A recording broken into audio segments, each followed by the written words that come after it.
the palette is lightening after 1870, and what gradually emerges by the end of the 70s in terms of the application is this so-called constructive brushstroke, where he started to lay everything out with smallish individual brushstrokes running diagonally, usually across figure and ground, so that one recognizes again the materiality of the marking as well as the subject.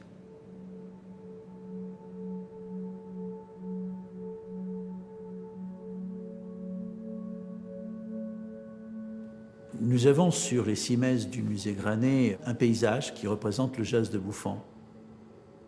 Et dans ce paysage du Jas de Bouffan, il y a une période de transition. Nous sommes dans les années 1870, 76, peut-être 77.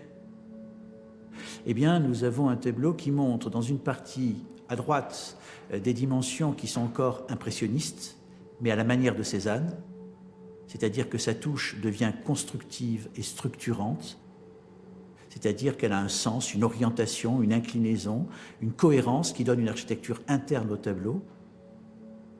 Et à côté, dans la partie plus à gauche du tableau, on a l'avenir de Cézanne, c'est-à-dire ce qui va faire la grande originalité de Cézanne, l'invention du plan coloré.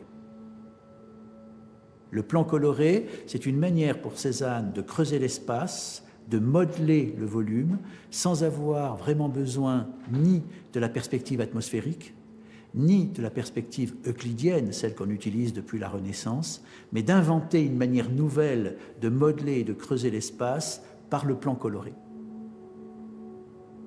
Par cette succession de plans, cette superposition de plans aussi, et ce tableau de vue du Jas de Bouffan montre bien comment justement, dans cette période de transition, entre les années 1870 et 1880, Cézanne, justement, va prendre un parti et puis un autre dans la même toile.